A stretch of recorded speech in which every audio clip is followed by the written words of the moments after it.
என்னமா இது? என்ன ஆச்சு? அந்த திமிர் பிடிச்சவன் என்ன தண்ணியில தள்ளி விட்டுட்டான்ப்பா. யாரு? அந்த சின்னமணியா? நீ கவலைப்படாதம்மா. இனிமே அந்த சின்னமணி உன் விஷயத்துல தலையிடவே மாட்டான். நான் அவனை கவனிச்சுக்கிறேன். நீ போய் ட்ரெஸ் மாத்திக்க போ. டேய், யாராங்க? ஐயா, சீக்கிரம் வாடா. நாளைக்கு திருவிழாவில் சின்னமணி புலி வேஷம் கட்டி ஆடுறானா இல்லையா? ஆமாங்க. ஆமாங்க. ஆட்டத்தோட ஆட்டமா நம்ம ஆளுகளே உள்ள போக சொல்லி. சரிங்க. அவனை இனிமே வெளியவே வரவிடாம பண்ணணும்.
என்னங்க?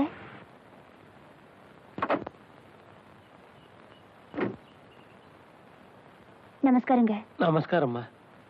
உங்க மகனை புரிஞ்சுக்காம நான் அவர்கிட்ட தப்பா நடந்துகிட்டேன். மகனா? அதாங்க மிஸ்டர் சின்னமணி. அவர்கிட்ட என்ன மன்னிச்சுக்க சொல்லுங்க. வர என்னங்க, நீங்களும் பார்த்தா அவர்கிட்ட ஒரு வார்த்தை சொல்லுங்க. வரேங்க. வாடா போலாம். சட்டம் போல வேலையை பார்த்துட்டு இதை ஊருக்குறம் போய் சொல்லணும். வள்ளி,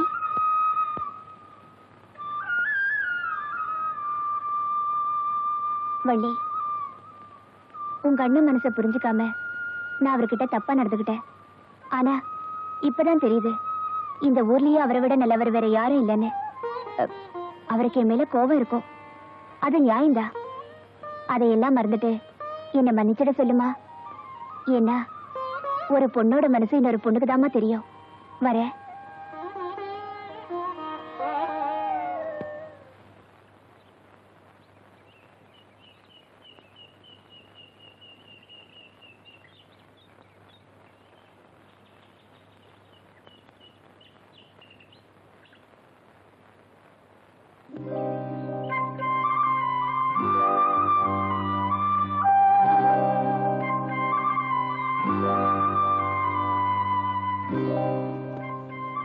எதுக்காக எல்லாருக்கிட்டையும் உன்னை மன்னிச்சிடுன்னு சொல்ல சொன்ன?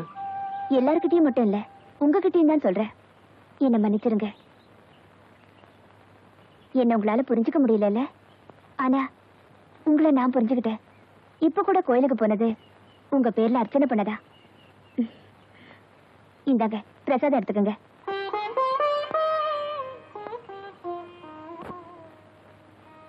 மனப்பூர்வமா உங்களுக்கு என்ன பிடிக்கலன்னா இந்த பிரசாதத்தை எடுத்துக்க வேண்டாம். பிடிக்கலன்னு சொல்ல வரலீங்க.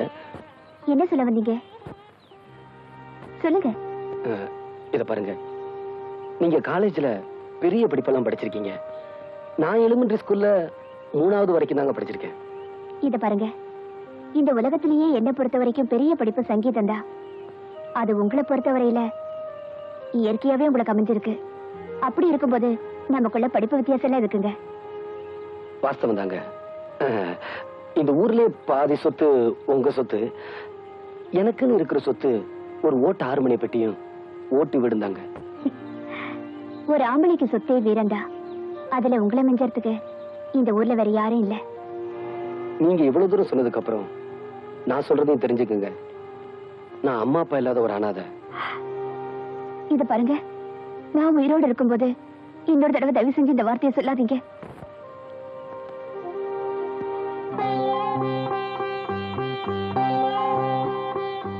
இந்த குங்குமத்தை என் நெத்தியில வைங்க. சரி, நாளைக்கு நான் உங்க வீட்டுக்கு வருவேன். நீங்க நடந்துக்கிற விதத்துலதான் என் மேல எவ்வளவு அன்பு வச்சிருக்கீங்கன்னு தெரிஞ்சுக்குவேன். வரட்டுமா?